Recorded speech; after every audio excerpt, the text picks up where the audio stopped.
វាមិនដូចគ្នាទាំងអស់ទេអារឿងម៉ូតូមកទឹកអូបងប្រុសម្នាក់នេះទៅទិញម៉ូតូមកបានប្រហែលខែទេហើយម៉ូតូនឹងឆាប់មានបញ្ហាហើយបងប្រុសក៏លូប្រាប់ខ្ញុំថាបងប្អូនហើយមិត្តភក្តិមកឲ្យទិញទេអាម៉ូតូមកទឹកហ្នឹងខ្លាចទិញទៅវាមានបញ្ហាដល់ទិញទៅមានបញ្ហាមែនឥឡូវបងប្រុសត្រូវមាត់បងប្អូនឲ្យពួកម៉ាក់បរោយសាច់តែបងប្រុសទិញមិនទាន់បាន4 5ខែទេតែខំម៉ូតូនឹងវាស៊ីប្រេងម៉ាស៊ីនហើយនឹងឡើងសញ្ញាកម្ដៅនិយាយមែនបងប្រុសអាសាមើលវីដេអូខ្ញុំណាហើយក៏ខ្លាចដែរពួកអាคลิกនឹងដោយសារជាងដំធ្វើអាคลิกច្រើនដល់ទិញម៉ូតូឆ្លាញ់ម៉ូតូអាคลิกទៀតវាចៃដន្យអីបងប្អូនមិនឲ្យទិញទៀតដល់ទិញប៉ះចំម៉ូតូខូចទៀតចប់ប្រយម៉ូតូនេះមានបញ្ហាច្រើនណាស់បងប្អូនសូម្បីតែប្លុកផ្ទះសាពីនក៏មានបញ្ហាខ្លះៗដែរតែបងប្រុសក៏ថាអស់លុយច្រើនពេកធ្វើតែកណាត់មុខសិនទៅសូម្បីតែខ្សែពីនរបស់វាក៏ដាក់ខុសលេខដែរឥឡូវខ្ញុំប្រាប់បងប្អូនពីម៉ូតូមកទឹកម្ដងបាទនិយាយជារួមទៅបងប្អូនភាគច្រើនណាស់ម៉ូតូមកទឹកគឺមានបញ្ហាទាំងអស់ឲ្យតែម៉ូតូនឹងទិញមកពីហាងដែលគ្មានទំនួលខុសត្រូវនិងគ្មានទំនុកចិត្តមានន័យថាហាងនោះទិញម៉ូតូយកស្ទើរចូលហើយរៀបចំតែគ្រឿងក្រៅឲ្យស្អាតដល់ពេលគ្រឿងក្នុងមើលមិនឃើញមិនបានធ្វើឲ្យយើងទេអញ្ចឹងហើយបងប្អូនទិញម៉ូតូមើលតែក្រៅស្អាតគឺយកហើយតែខ្ញុំថាហាងលក់ម៉ូតូបែបនេះគេទិញតែម្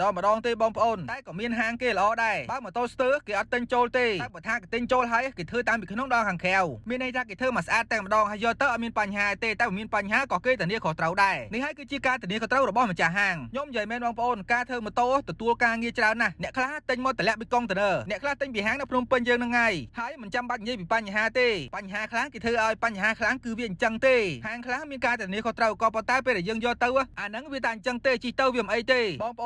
អូនយើងអ្នកទិញម៉ូតូមិនទឹកបើតាទិញខុសទៅកុំបាច់តែមានបញ្ហារករឿងកន្លែងហាងគេធ្វើមិនយើងទិញមកហើយនេះជាកំហុសរបស់យើងមិនចេះមើលខ្លួនឯងធ្វើមិនចេះទ្រាំទៅកម្មយើងទេឥឡូវសុំសួរជាងដំឯមួយជាងដំឯមិនចេះដឹងរឿងគេម្ល៉េះគេទិញម៉ូតូមកស្ទើរខូចយកមកធ្វើទៅជាងដំឯយកទៅលុយទៅបិទៃចុះបើគេទិញម៉ូតូមកស្អាតរហូតនឹងជាដំឯមកលុយអាណាចាយបើពេលល្ងាចឡើងដាក់តារជាក់រាល់ថ្ងៃអញ្ចឹងហ្នឹងចប់បាត់ហើយនិយាយជ្រុលមាត់បាត់ហើយអត់អីទេបងប្អូនម៉ូតូមិនទឹកចេះទិញទៅតែយើងចេះធ្វើផងប្រយ័ត្នយកលុយមកឲ្យជាងដំដាក់អាជាក់ពេលល្ងាចរាល់ថ្ងៃទៅ